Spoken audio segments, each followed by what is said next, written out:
by with numbers, guaranteeing that their consumption of water is not going to be affected, and this should be done by a written agreement in numbers.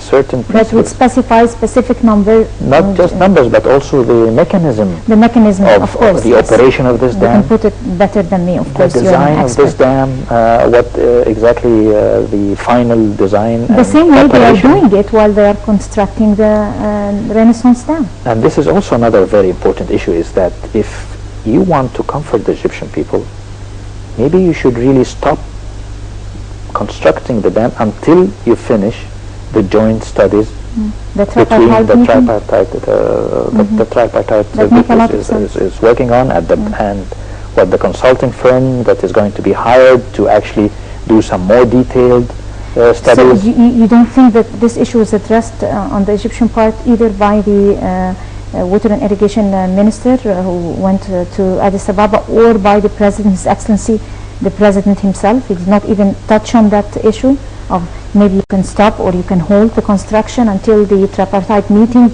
or the session or the committee is finished with the report, and maybe you can resume with your construction?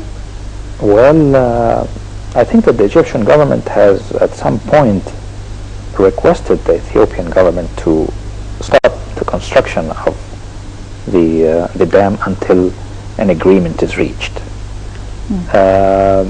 What the tripartite group has discussed recently, as we see from the newspaper press releases, is that they discussed the criteria for selecting the consulting firm, this consulting firm that is going to do the detailed studies of the socio-economic and environmental impacts of the Renaissance Dam.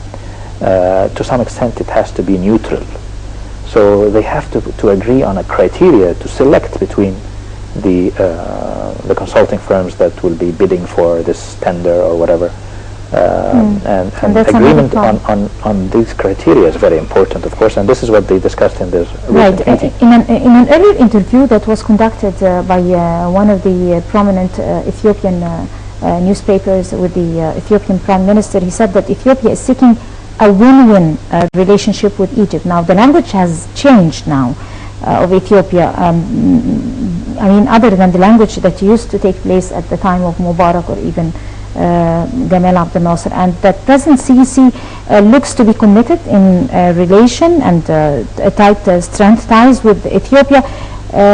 He also criticized that the former regime of Mubarak, the way they handled the bilateral relations with the Ethiopian side, and we all know that for 30 years Ethiopia and South Africa was totally ignored by the former regime of Mubarak. But he also criticized the regime of the Brotherhood, who supported and nurtured the rebel groups that were nurtured in Eritrea, and they destabilized Ethiopia for some time, and that created a lot of threatening and danger to the Ethiopian government and Ethiopia. So he had his concerns about the past regimes in Egypt. But now it seems that this does not happen anymore, and that does not exist, and this is not the situation. So how important is the current situation to Ethiopia, the current situation to the government of the Egyptian regime on resolving the issue of the Renaissance Dam, according to the Ethiopian Prime Minister? Well, it's regardless of what they think the previous regimes were doing. I think the statement of looking forward to a win-win solution, a win-win relationship, this is a positive statement, of course, and this is also what Egypt is looking for, a win-win relationship with Ethiopia and with many other countries as well. And this is actually feasible, especially on the cooperation on the Nile River. This is feasible to reach win-win solutions, and this has to be done by prior consultation on such projects and such infrastructure, especially such a large dam like the Renaissance Dam. One think of a dam on the river that would generate power, of course, and the upstream countries would make use of this power. The downstream countries could even make use of the power. But in the meantime, this has to be done in a way that would not impact the downstream countries. So this has to affect the size of that dam, the operation of that dam, the binding agreement between the countries on the way that this dam is going to be operated, how much is going to be released from the dam, and whether the water, the natural flow of the river is going to reach the downstream countries or not. And there has to be an obligation and the binding agreement that would guarantee that the natural flow is going to reach the downstream countries.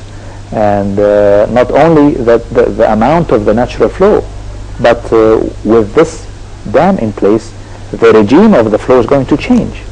So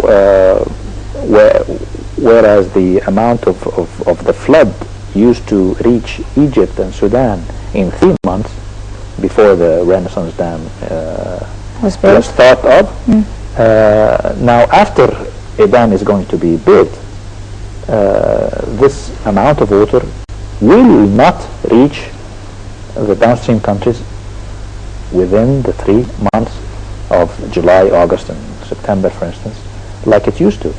Right. Even if the same total amount of the natural flow is released over the year, but still is not going to reach the downstream countries the way it used to. And this may affect the generation of hydropower in the Aswan Dam, because the power generation is a function of the flow, the amount of flow, but is also a function of the elevation in the dam, in the reservoir, the Lake Nasser. These are very important issues, and we're going to touch on it later on, because there are other threats, threats that are directed towards agriculture and towards the irrigation process and everything.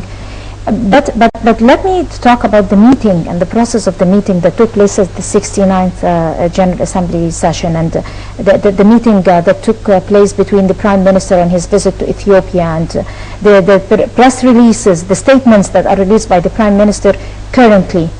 After all the things that, or the reservations that Egypt was putting on the Renaissance Dam by the first time they announced that they are building it. Now, news came that there would be joint economic ventures or business ventures between Egypt and Ethiopia. Is that going to change anything, and would that going to be some point of pressure economically on on Ethiopia? And it was mentioned also that during the meeting that took place between El-Sisi and the Prime Minister, that there were talks that businessmen are going to be investing very soon in Ethiopia. Well, this explains what I was just saying, that of course the relationship between the two countries should not just be built around the Nile and the water sector, but also other sectors, economic and socio-economic and other political and security sectors as well in Africa. Let me tell you that the Egyptian business people are already invested in Ethiopia. There is a lot of Egyptian investment in Ethiopia as we speak. This has started some time ago. Now, by what we hear from President Sisi, is that this is even going to grow more, and that there is a potential for this growth which would benefit both countries. So Ethiopia has natural resources that could be utilized in a way that would benefit the Ethiopian people, and maybe the Egyptians have some money to invest, or some business people that have money to invest and could make use of these competitive advantages that Ethiopia might have. And also Ethiopia could benefit from what comparative advantages Egypt has, its strategic position in the continent, its political weight, many other things, and also potential investment. So there is a big potential for growth in that sector, in this economic business sector. But also, if I could go back to the bind agreements, you mentioned bind agreements and treaties and consultations and prior notification. before constructing the dam, which didn't take place. But again, I'm asking you, did that happen, or any of that happen before constructing or deciding to be able to start establishing that dam? Well, unfortunately,